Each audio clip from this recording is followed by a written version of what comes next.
Hi there. In this video I want to share it with you how the BRR model works in property. BRR refers to buy, refurbish, refinance. Here you would start buying a property that you could add value on. So how you could add value on a property, there are many ways how you can add value on a property. For example, simplest one could be refurbishing a kitchen, putting a new toilet, bathroom, making an ensuite, extending the lounge into a conservatory, having an additional car parking space at the front.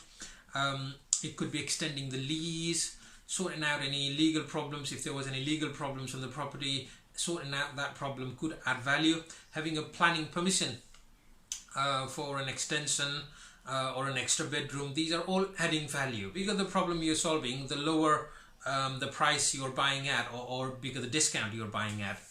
So when you buy the property, I'll give you an example with the figures here. Let's say you bought a property for 450,000. Okay, so that's how much you bought the property for, but on the same street a similar kind of property could have been going for 200,000. So you bought it under the market value because there were some works to be carried out. It wasn't habitable probably, so you've sorted out the problem now. You've done the refurbishment, you've spent £10,000 on that property to bring it to the same standard as the other house on the same street, which are valued at 200,000. So you bought the property at 150,000, you've spent another 10,000. Now the value of the property is 200,000.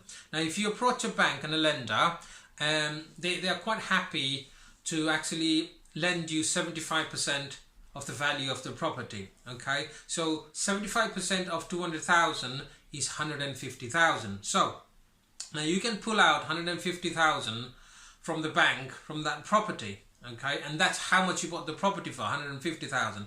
So all you're owning that property for now is the extra £10,000 that you put towards investment, towards refurbishment. So you actually, theoretically, you actually own that property now with only £10,000 investment. Of course, there are other legal charges and other miscellaneous charges, say another 5 to 10 grand, but still to own a property worth 200,000, spending 15 to 20,000 only is a really good investment. Otherwise, you would have to put 25% of 200,000, which would be 50,000, plus the miscellaneous charges and all that would have brought you to 60,000. So you could have owned the same property without doing any works at 60,000, or by doing some work and using the BRR model, you only spend about 15 to 20,000 pounds, almost half of the money, actually less than half of the money that you would have spent otherwise. So this is a really great model to actually increase your property portfolio. If you can master this this strategy and repeat that until you've got enough portfolio, that's a really quick way of building wealth through property and using this particular strategy. I've got some experience on this, and I'm more than happy to share my experience with you. I can't cover everything in this video, but if you want to PM me, just drop some comments, or you can email me or send me a message, and I'll be more than happy to share whatever I know in this sector. Thank you for watching. So if you found this video helpful, please do like and subscribe. There are other videos coming up as well where I'm sharing great ideas and experience, and just trying to share my experience really. So please like and subscribe if you think this video was helpful.